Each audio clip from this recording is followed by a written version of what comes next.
This footage was recovered from a locked trunk at a 2021 estate auction in rural Wisconsin. No label, no identifying marks, just one word written on the tape: Tallman. What you're about to hear is true, documented by police, pastors, and a national television crew. This isn't just a haunting, it's a warning.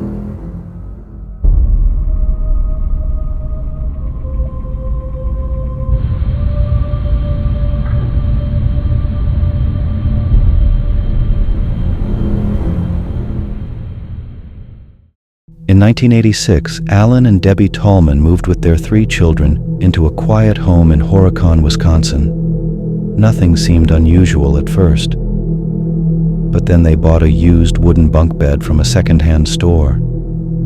It was meant for their daughters.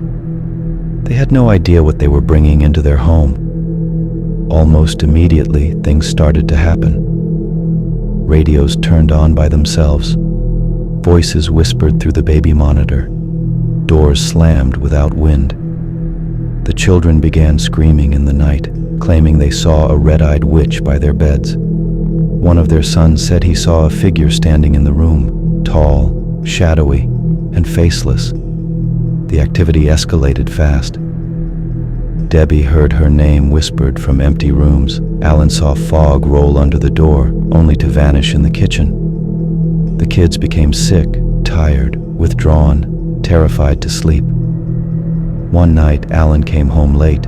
As he walked past the garage, a voice called out from the dark. It said, "Come here." Silence. Then a single heartbeat sound. When he opened the door, no one was there. But he felt something, cold, close, watching. Later that night, he saw it, a glowing figure standing in the hallway, staring silently into his children's room. That was the last night the Tallmans spent in that house. They fled in the middle of the night, taking only their clothes and their children. The bunk bed was dragged out and burned, and even then, they weren't sure it was enough. News spread fast. In 1988, the story was featured on Unsolved Mysteries. Paranormal investigators came, so did law enforcement. Every story matched.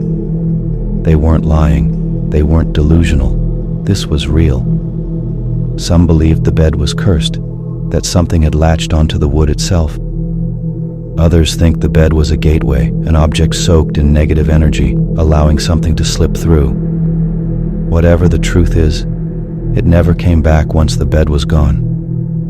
The Tallmans thought they were safe once they destroyed the bed, but evil doesn't die, it waits. This has been The Forbidden Tapes. Now you've seen it. You heard the voice. You know the story. She knows you now.